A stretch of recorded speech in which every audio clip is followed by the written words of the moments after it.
Pastor, ¿quiénes son los 144,000 sellados? Son las personas que van a ser arrebatadas, y nos saluda desde Perú. No van a ser. Vuelvo a repetir ya desde el capítulo 6, cuando comienzan los sellos, ya este es el capítulo 7 del Apocalipsis, cuando ya acaban el sexto sello y donde ahora el Espíritu Santo nos habla de esta introducción de 144,000 judíos. Y para que no haya confusión de que si son arrebatados o que si somos cristianos, lo dice claramente la Biblia. Capítulo 7, versículo 5, de la tribu de Judá, de la tribu de Rubén, de Gad, de Aser, de Manasés, de Isaacar, de Simeón, nos habla claramente que los 144,000 van a ser judíos étnicos, descendientes de las 12 tribus de Israel.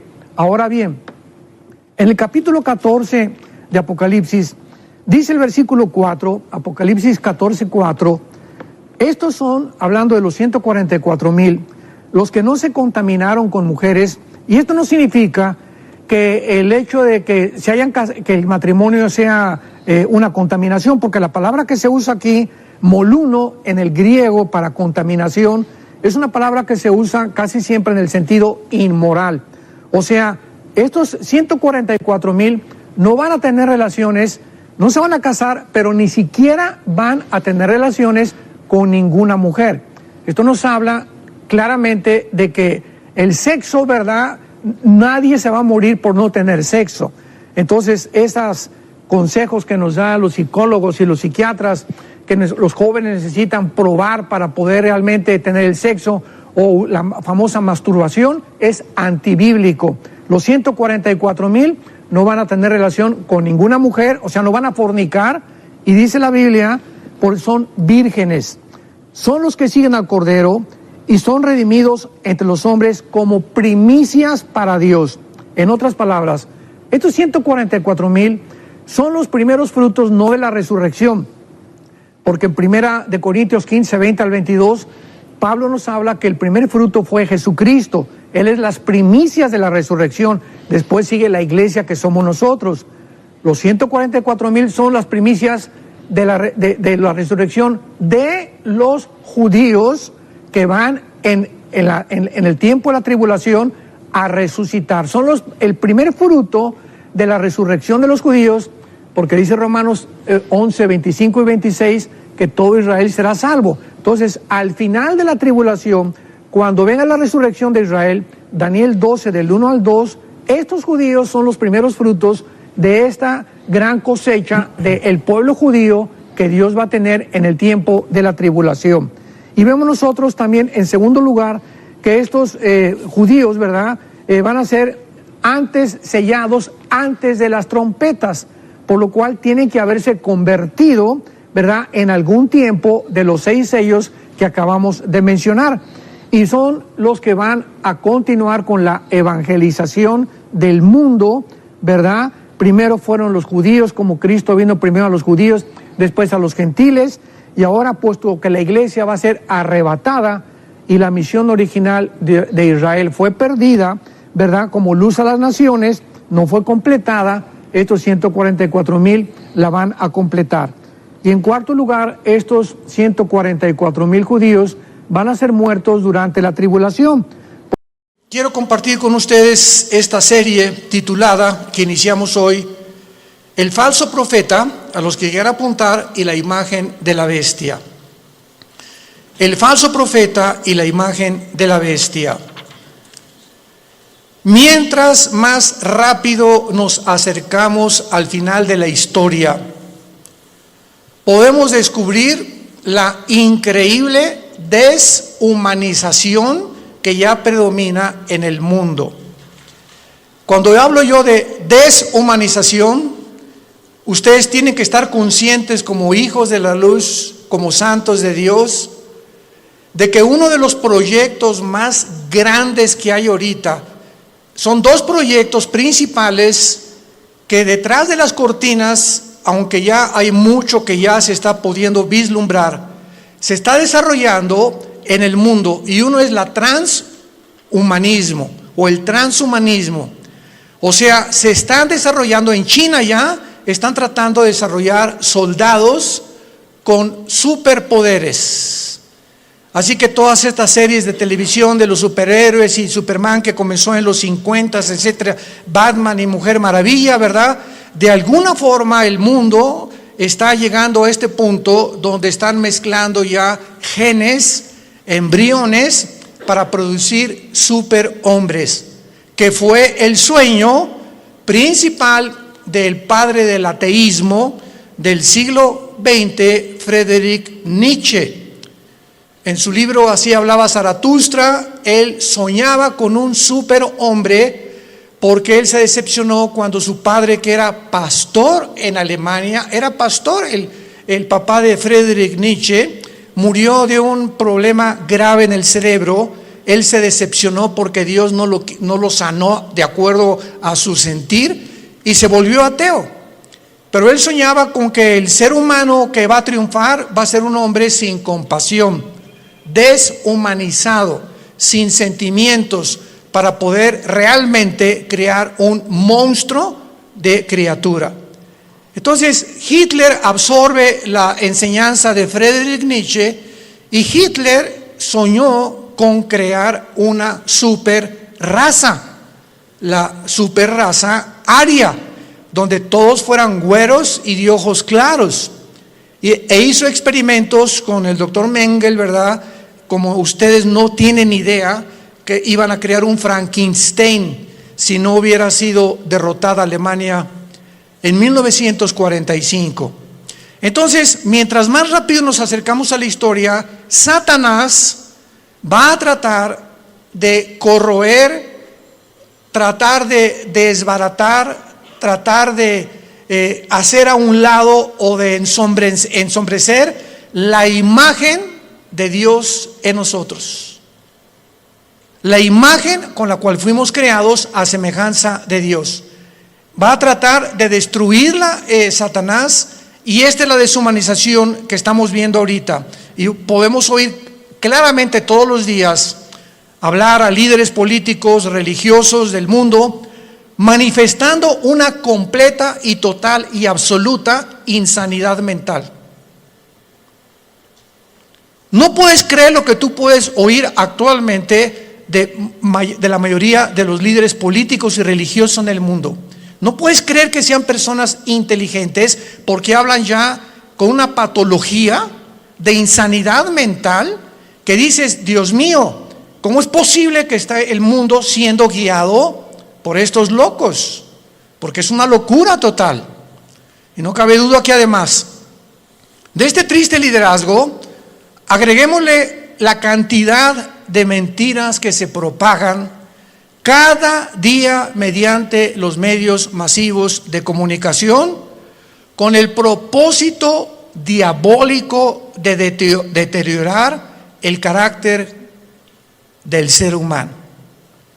El carácter del ser humano está siendo deteriorado a una velocidad en la que a muchos que nos escuchan les está pasando lo que a la rana, el famoso cuento de la rana, que si agarras una rana y la metes en agua hirviendo en la estufa, ahí la rana, en lugar de que brinque cuando está hirviendo el agua, se muere hervida por la temperatura de su sangre.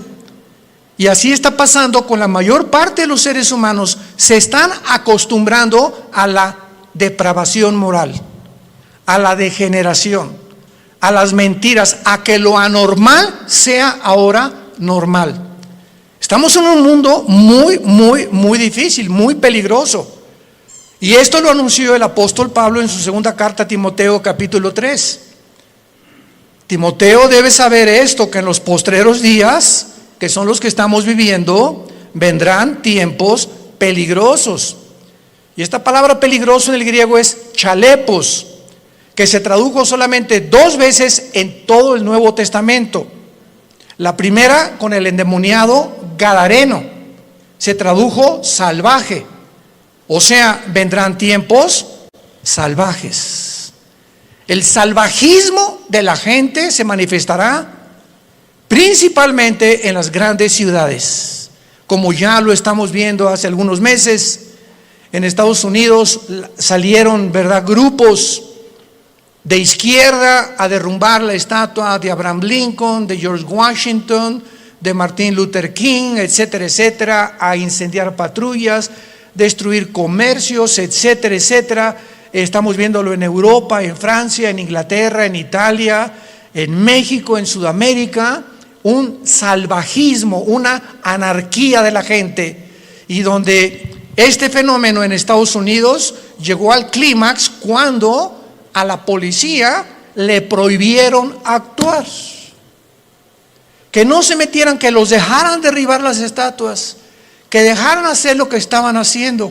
Y todavía llega este salvajismo, esta peligrosidad en la que estamos viviendo, en la que la misma gente en las ciudades comenzó a proponer en los Estados Unidos de Norteamérica que quitaran a la policía. Defund the police en inglés. ¿Se imaginan ustedes cómo puede el hombre llegar a la locura? Y comenzaron a decir, bueno, ¿y quién nos va a proteger cuando nos asalten en las calles? ¿Quién nos va a proteger cuando violen a tu niña? ¿Quién va a proteger cuando a un asesino entre a matar a todos los estudiantes de una escuela? ¿Cómo es posible que pudiera ni siquiera pasar por la imaginación que se pudiera lograr eliminar las fuerzas políticas del orden? Esta es la razón, santos de Dios, por los cuales la Biblia nos revela en sus últimas páginas, como lo vamos a comenzar a ver, que al final de los tiempos surgirán dos personajes diabólicos, y los cuales el Espíritu Santo les dio el nombre de bestias. Dos personajes surgirán en los tiempos que estamos viviendo, y en la Biblia se usa el término para clasificarlos como bestias. En otras palabras, ¿por qué se usa la palabra bestia para definir al anticristo y al falso profeta? Porque serán dos personajes siniestros, sin compasión alguna, sin sentimientos, ni amor, ni bondad, ni emociones, sanguinarios y depredadores, llenos de odio por la humanidad.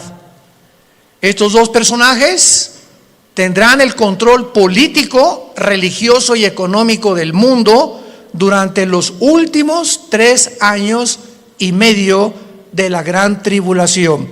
Quiero de aquí en adelante que vamos a abarcar este tema con mucho cuidado, ustedes que son estudiantes de escatología y de profecía bíblica, para que puedan ustedes ver de una forma cronológica el orden de las profecías, que no lo puso Dios en orden a propósito, y que pudiéramos ya comenzar a alumbrar nuestra mente para darnos cuenta que nos encontramos ya en esos tiempos donde la deshumanización, el carácter del ser humano, hombres amadores de sí mismos, sin afecto natural, sin afecto a los niños, sin afecto a su esposa, sin afecto a su esposo, con una rebelión impresionante contra cualquier gobierno.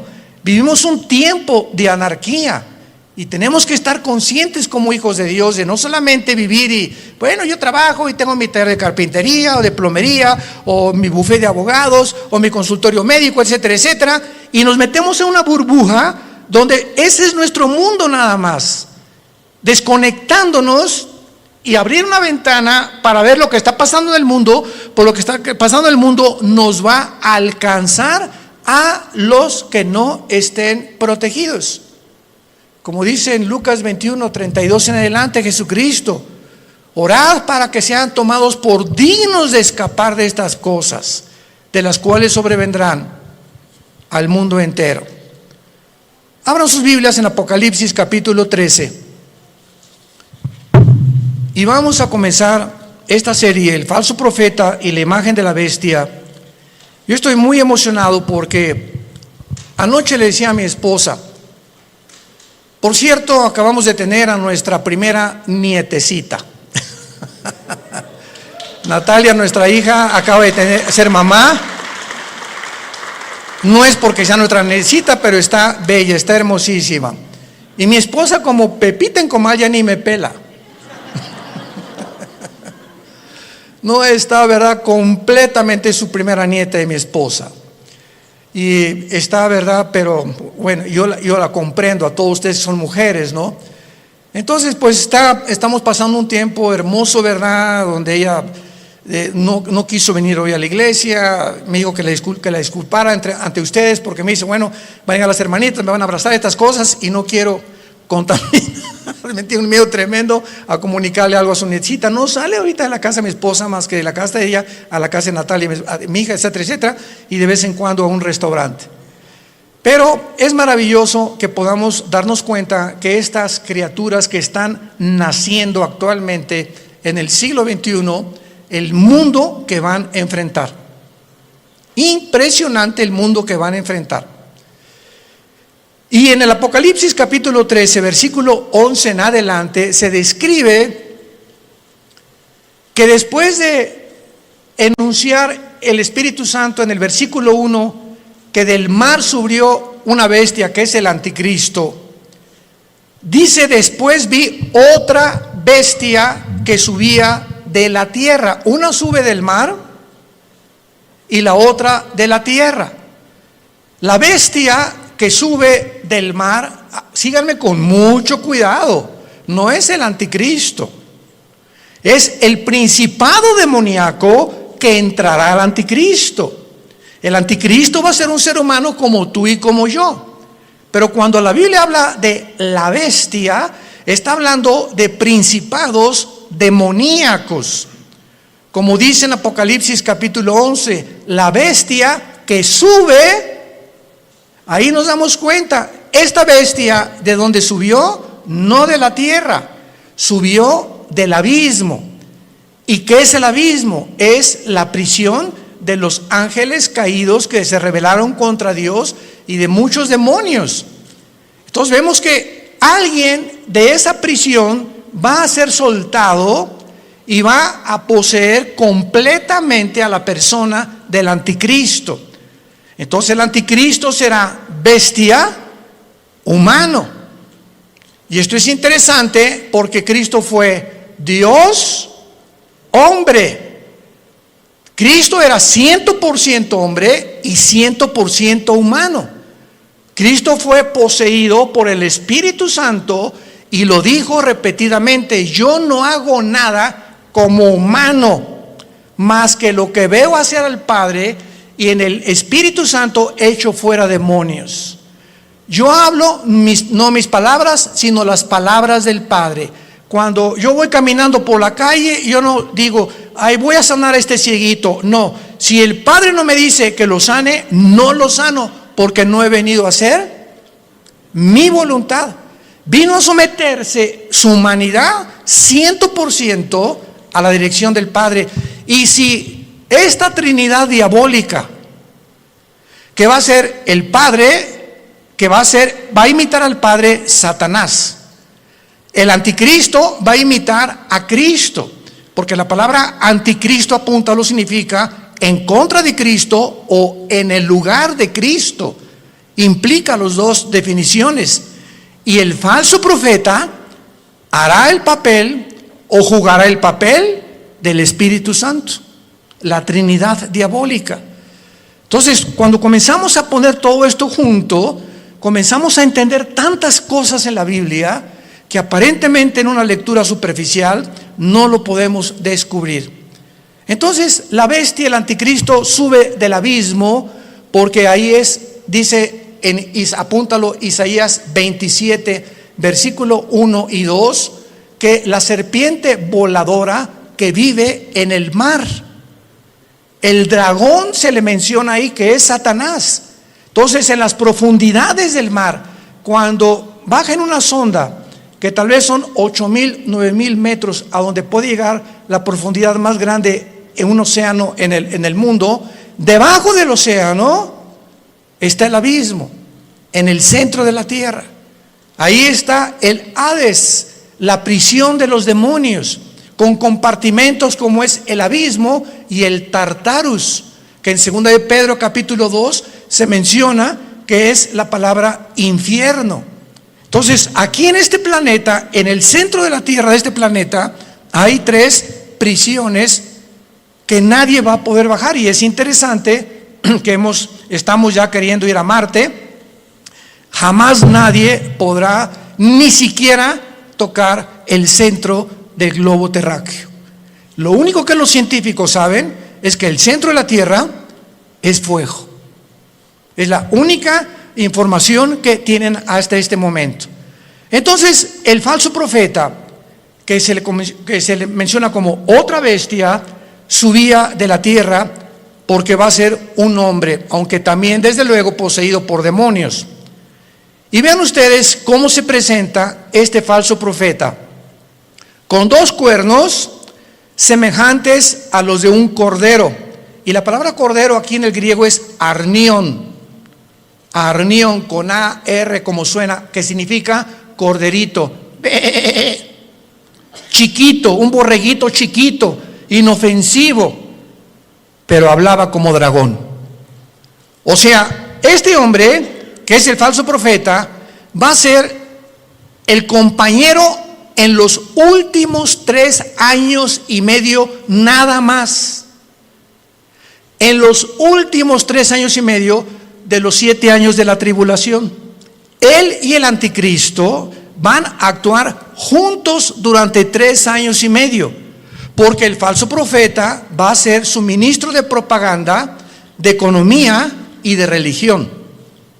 Los primeros 3 años y medio de la tribulación son para la gran ramera, el sistema religioso del papado, que vamos a hablar también claramente, que no hay duda alguna. El mismo Vaticano lo entiende y pone en una de sus Biblias que es realmente el Vaticano la cueva de demonios, donde durante los primeros 3 años y medio el sistema religioso de la ramera, que va a ser un papa, no sabemos si todo esto lo vamos a ver en esta serie, o otro papa, pero este sistema religioso, muchos decían que el jefe iba a ser el falso profeta, porque el falso profeta también va a tener algo de religioso. Pero ¿cómo puede ser el falso profeta si van a ser los primeros 3 años y medio y el gobierno del anticristo va a quemar Roma? Apocalipsis capítulo 17, va a quemar los 10 gobiernos del anticristo, quemarán a la ramera. Y dice Apocalipsis 17 que la ramera es una ciudad que en los tiempos de Juan gobernaba sobre las naciones. Entonces, una vez que destruyan Roma y al Papa y el sistema religioso, a los 3 años y medio, el falso profeta comienza a hacerle una imagen. Esto es una síntesis de todo lo que vamos a desarrollar. Le va a hacer una imagen al anticristo, que posiblemente esta imagen vaya a tener un demonio dentro, que le vaya a dar vida a la imagen. Síganme con cuidado, por favor. Que va a estar dentro del templo, en lugar santísimo.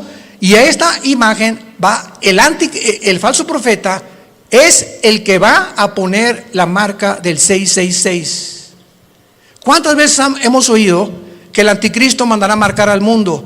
¡Qué grande equivocación teológica! No es el anticristo el que mandará marcar al mundo, será el falso profeta, como lo vamos a ver. Y así se nos van cayendo las vendas y vamos viendo ya más claramente la geopolítica y la forma como la Biblia nos está cada día más alumbrando para poder entender mejor y prepararnos mejor también. Entonces, este hombre, este falso profeta, este personaje, que hasta los primeros 3 años y medio él no va a actuar, sino en los últimos 3 años y medio con el anticristo, va a entrar al mundo como un hombre santo, con cuernos semejantes a un cordero. Y dice 2 Corintios 11 que Satanás se disfraza como ángel de luz. Nunca Satanás se te va a aparecer ni te va a tratar de engañar más que a través de una apariencia benéfica, bondadosa, que no vas a poder creer por afuera que esa persona pueda traer dentro al mismo diablo.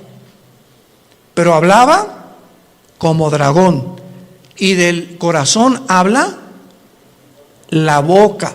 Así que cada vez que nosotros expresamos algo con nuestros labios, es porque sale de tu corazón. Lo que tienes en tu corazón, lo expresas, lo sacas a través de las palabras. Y como es la condición de tu corazón, es tu vocabulario también. Muy bien, y ahora dice en el versículo 12 rápidamente, repito una síntesis para ir abarcando esta serie con más detalles. Y ejerce, versículo 12, o sea, el falso profeta va a tener la misma autoridad del anticristo. Ejerce toda la autoridad de la primera bestia en presencia de ella. Y vean rápidamente el versículo 2 del capítulo 13, hablando del anticristo, era semejante a un leopardo, sus pies como de oso, su boca como de león, y el dragón le dio su poder, trono y grande autoridad. La misma autoridad del anticristo, Satanás se la dará al falso profeta. Y no nos vayamos a sorprender. Vamos a ver más adelante ahorita que el falso profeta va a hacer milagros, va a hacer caer del cielo fuego. Imaginémonos ahorita que salga un hombre en las noticias que haga así y que caiga fuego. ¿Qué es lo que el mundo va a hacer inmediatamente? No, esta persona es o un marciano, o un extraterrestre, o un poder, o un ángel, pero es algo sobrenatural. Y va a imponer la motivación a este hombre para que la gente crea que realmente es el Mesías, o que él puede ser la persona que puede realmente no mentirles al obligarlos a que se usen la marca del 666. Ejerce la autoridad de la primera bestia en presencia de ella, o sea, siempre va a estar junto al anticristo, va a ser un dúo satánico, y hace que la tierra de los moradores de ella adoren a la primera bestia, cuya herida mortal fue sanada. Después vamos a ver que el anticristo va a ser muerto y resucitado, imitando la resurrección de Jesucristo, por lo cual cuando resucite es cuando realmente el mundo lo va a adorar y creer que Él es un Dios. Pero aquí ahorita lo que vamos a detenernos es que dice la Biblia que ejerce la autoridad en presencia de ella y hace que la tierra y los moradores adoren a la primera bestia. ¿Qué hacía o qué hace el Espíritu Santo? ¿Qué dijo Cristo del Espíritu Santo en Juan capítulo 14 y en el capítulo 16? Cuando Él venga, Él realmente no va a hablar en su nombre, Él me va a glorificar a mí. El Espíritu Santo vino para levantar la imagen de Jesucristo, y el falso profeta que imitará el papel o el ministerio del Espíritu Santo hará lo mismo, hará que la gente adore al anticristo. Vean la imitación impresionante de Satanás, porque él es un imitador.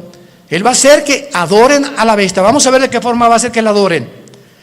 Y dice el versículo 13, y también hace grandes señales, de tal manera que aún hace descender fuego del cielo a la tierra delante de los hombres, y engaña a los moradores de la tierra, como ahorita el mundo está engañado.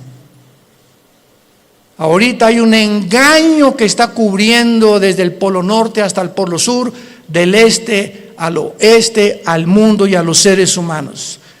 Es un mundo de engaño, un mundo de oímos que será melón, será sandía, ¿a quién le hago caso? ¿Quién dice la verdad? Unos dicen una cosa, otros dicen otra cosa. Nunca esta confusión había existido. Siempre ha habido confusión, pero no como el año pasado, ni también en este año que comienza. Hay una confusión impresionante de los seres humanos. No saben cómo reaccionar, si puedo hacer esto, si no puedo hacer aquello, si me puedo portar de esta manera. Bueno, es impresionante, y lo más impresionante es la confusión de la falsamente llamada ciencia. La ciencia no es Dios, el conocimiento no es Dios, y ahora Dios ha avergonzado a los científicos ateos, porque la mayor parte de los científicos actualmente son ateos, con todo esto que ha pasado, que no saben cómo explicar esto, cómo explicar aquello, por acá, por allá. ¿Por qué? Porque no es Dios la ciencia. El conocimiento envanece, el amor edifica. Esto es muy importante para todos nosotros. Y dice en el versículo 14, engaña a los moradores de la tierra, mandando que le hagan imagen a la bestia que tiene la herida de espada y vivió. Y se le permitió infundir espíritu. ¡Wow! Apúntalo ahí en tu Biblia. La palabra aliento es la palabra griega neuma, con P, neuma, que es la palabra que se usa para espíritu. Se le permitió al falso profeta, a la imagen, que no sabemos, lo vamos a ver casi al final, si es una imagen compuesta tecnológicamente o robóticamente, o realmente algo que va a crear y que va a meter un demonio ahí para que pueda el demonio como un ídolo atraer la adoración de los seres humanos. Pero vemos nosotros que se le infunde y se le permite infundir espíritu o aliento a la imagen de la bestia, para que la imagen, no el falso profeta ni el anticristo, esta imagen hablara.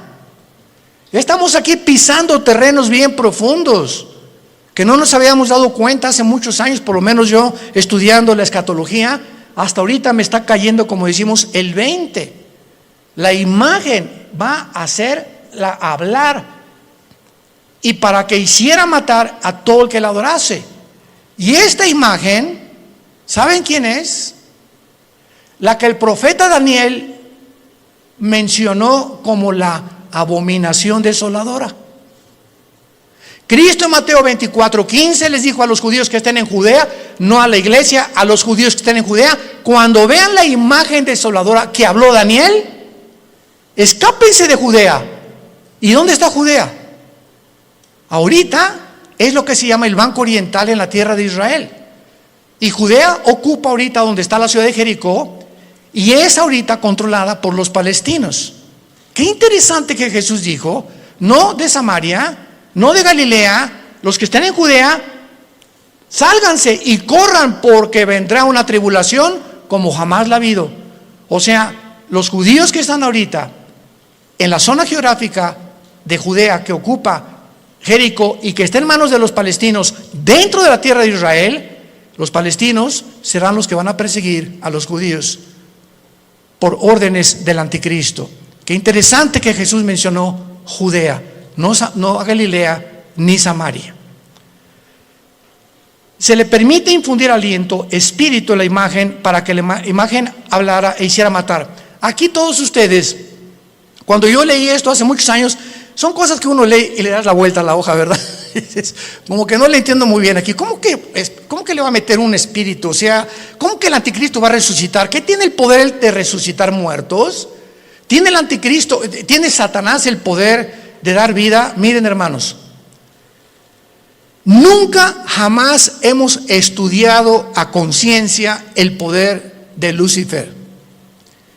Dice en el libro de Ezequiel capítulo 28 que Lucifer, y anoche yo estaba meditando en esto, fue criado como un querubín. E imaginémonos esto: Dios hace su obra maestra.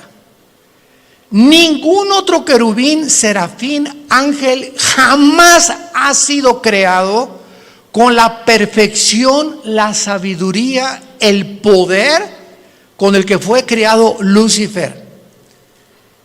Lucifer era el sumo sacerdote, podríamos decir, en el templo de Dios en el cielo.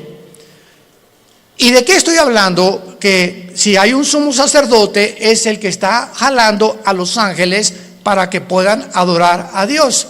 Aunque claro que no había sacrificios todavía, él no había caído. Pero dice la Biblia que fue la soberbia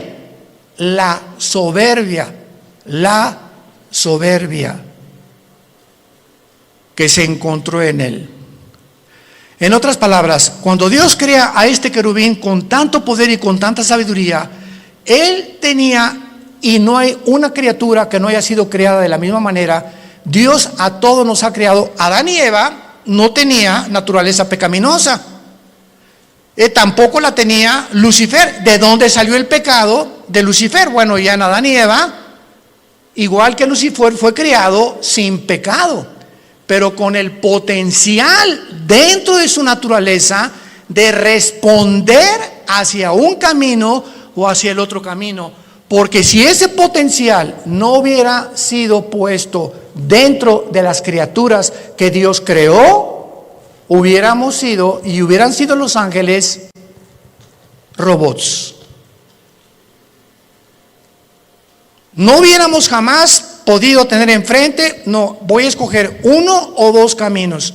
No, nada más voy a escoger este, porque soy un robot. Y fui diseñado y se me da cuerda para que solamente camine por ahí. Pero a Dios le agradó poner dentro de sus criaturas esto. ¿Y saben por qué lo hizo? Por amor. Por amor. En otras palabras, si nosotros no hubiéramos tenido la opción de irnos por otro camino, ¿cuándo hubiéramos conocido el amor de Dios en la cruz? ¿Cuándo hubiéramos conocido la maldad de los que se oponen al amor de Dios?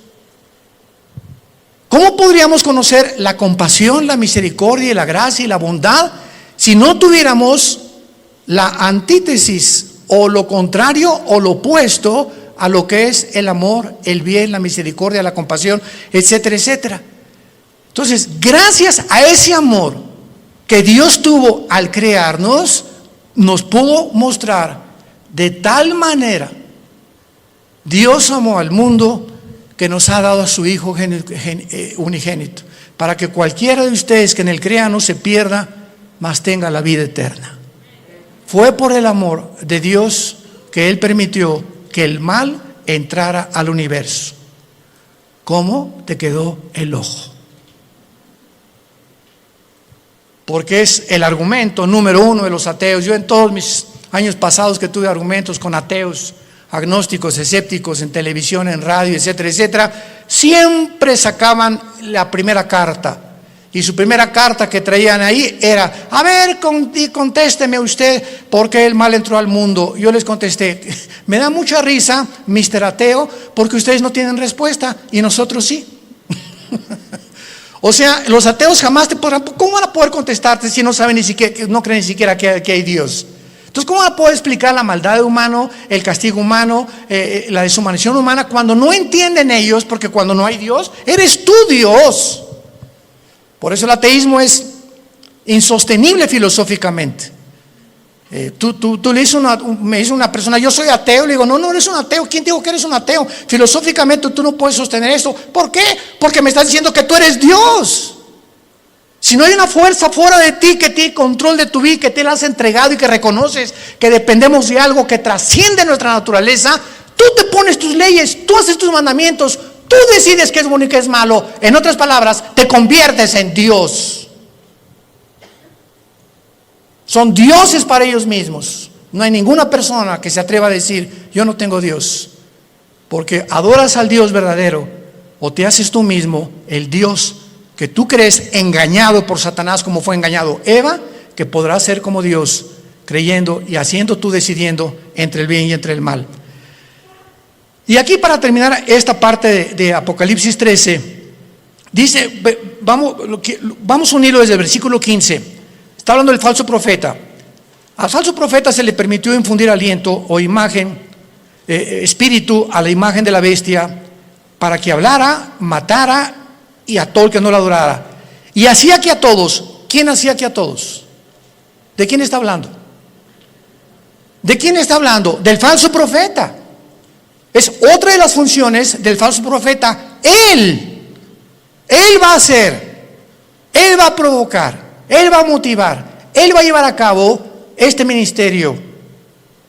Pequeños, grandes, ricos y pobres y libres, esclavos, se les pusiera una marca en la mano derecha o en la frente. Él hacía, Él va a hacer, Él va a operar, Él va a tener ese ministerio de que la gente se marque. No el anticristo, el falso profeta, su ministro de propaganda, economía y religión.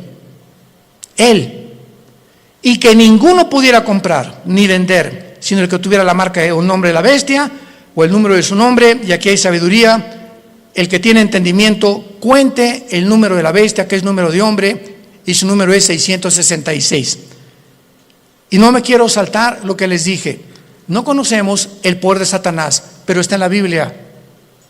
Solamente lee hoy en la tarde Éxodo capítulo 7, cuando los hechiceros, los astrólogos, los magos de Egipto vieron que Moisés aventó la vara y se convirtió un objeto inanimado, madera. La madera no tiene vida, se convierte en una culebra, y los brujos le dan vida a las varas de ellos.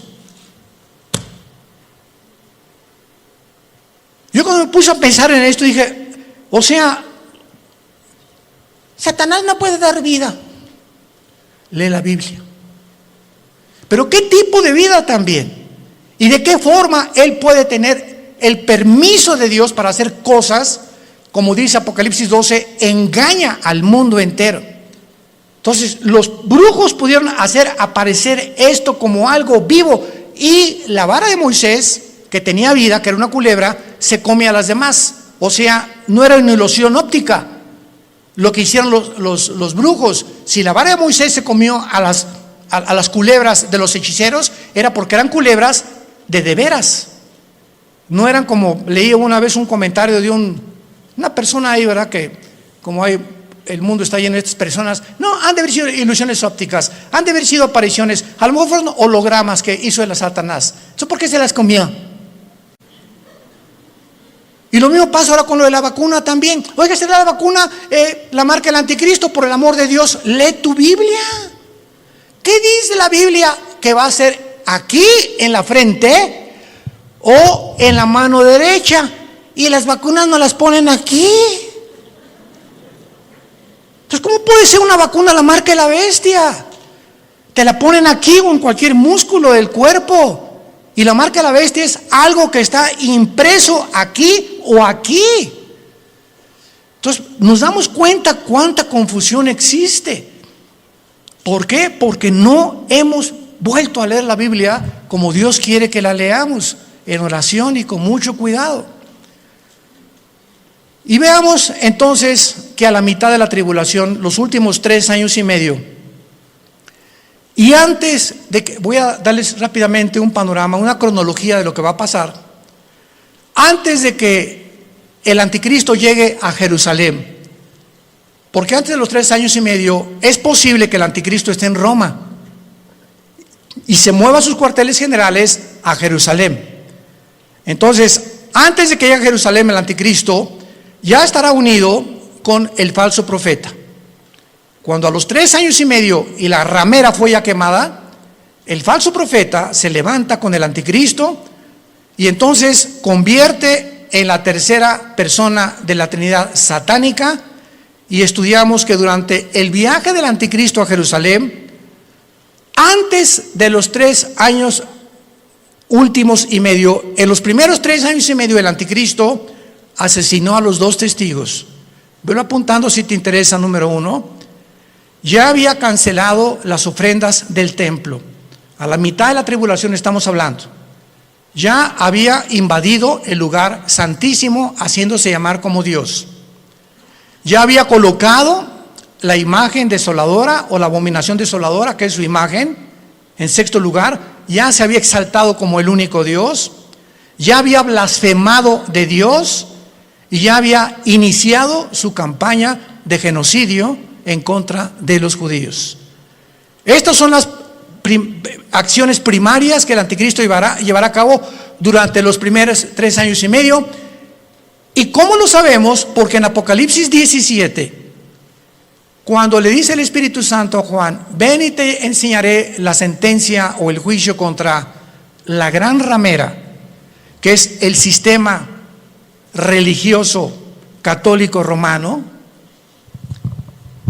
La ramera se define en Apocalipsis 17 montada sobre la bestia, que es el anticristo, implicando que los primeros 3 años y medio de la tribulación predominará, y los que comenzarán a matar cristianos será el sistema religioso de la gran ramera.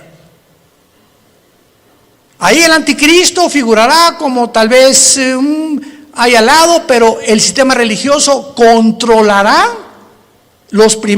el primer tiempo al anticristo, y el gobierno político estará otra vez debajo del poder religioso, para que veamos el poder tan tremendo de la religión.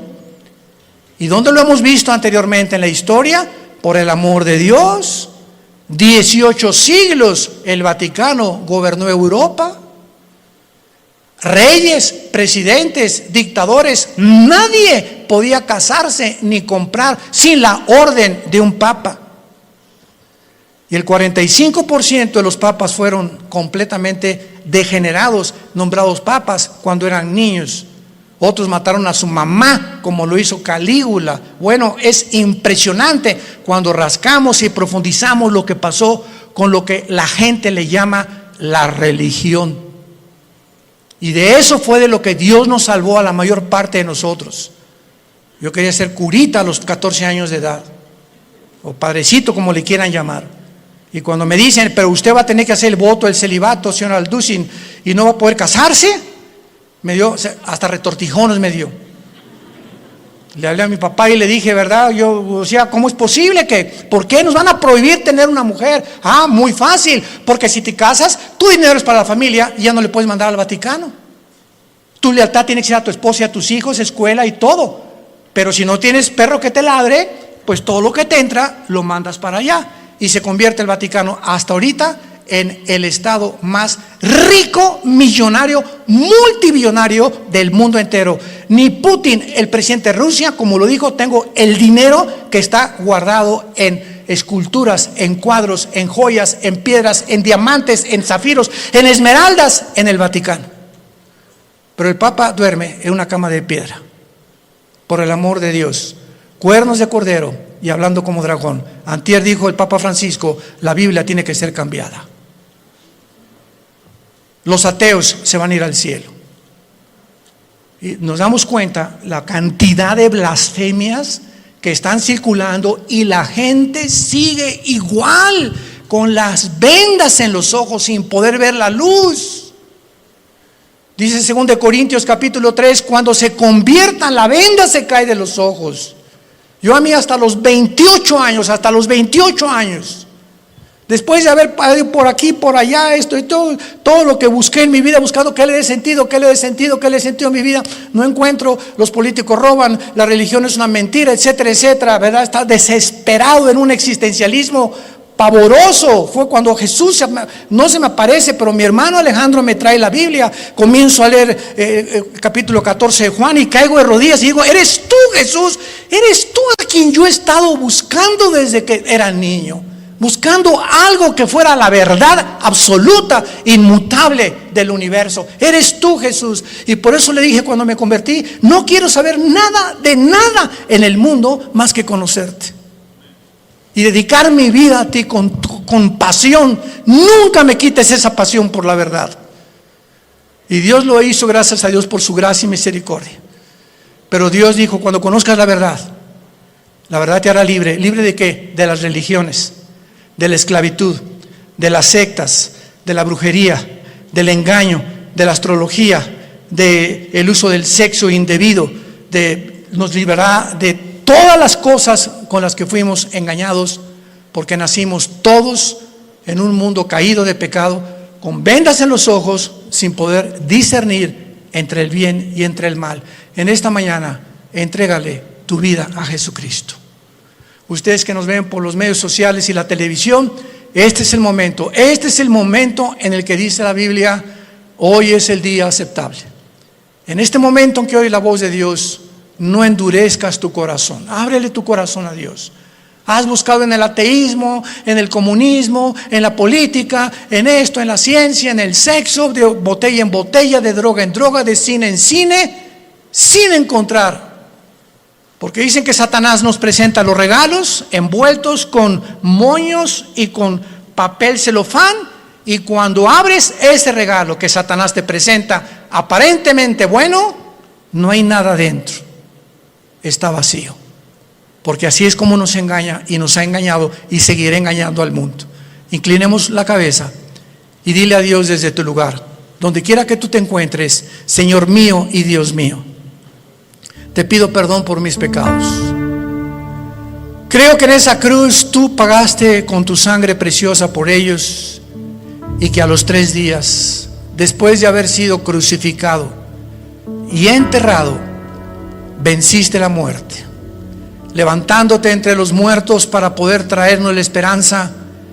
Y las palabras que le dijiste al apóstol Juan en el libro del Apocalipsis: yo soy el principio y yo soy el final, el que estuve muerto, mas he aquí que vivo por los siglos de los siglos, y tengo en mis manos las 7 estrellas y los candeleros, que somos la iglesia. He venido para darte vida y vida en abundancia, porque yo soy el camino, yo soy la vida, yo soy el conocimiento que tú estás buscando, el camino, la vida eterna, la verdad única y absoluta que existe en el universo. Soy yo, Jesús. Entra a mi vida, Jesús, en este momento. Gracias por pagar con tu sangre en la cruz por mis pecados, y por traerme en este instante esta esperanza que yo no tenía, para poder, cuando muera, morir en paz, y saber que cuando muera será el tiempo más maravilloso de mi vida, no el peor ni el que me voy a atormentar. Va a ser maravilloso salir de este cuerpo y encontrarme contigo, donde enjugarás mis lágrimas y ya no tendré jamás sufrimiento, ni dolor, ni enfermedad, porque he puesto mi confianza en ti, en el nombre de Jesús. Amén. Y amén. Y amén. Gracias a Dios.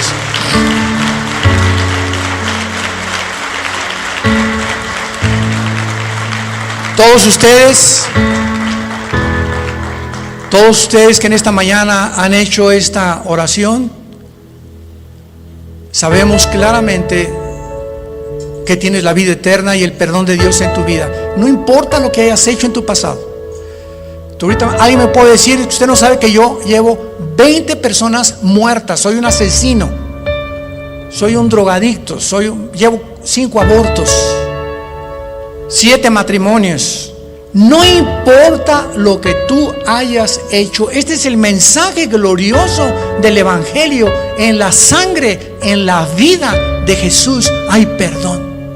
Qué mensaje tan tremendo, saberte en este momento: tenía esta carga y esta culpa de mis padres, de mis hijos, de mis exesposos, de lo que he hecho, y ahorita Dios me dice: te perdono, y no por nada que hayamos hecho, sino por lo que Él hizo en esa cruz.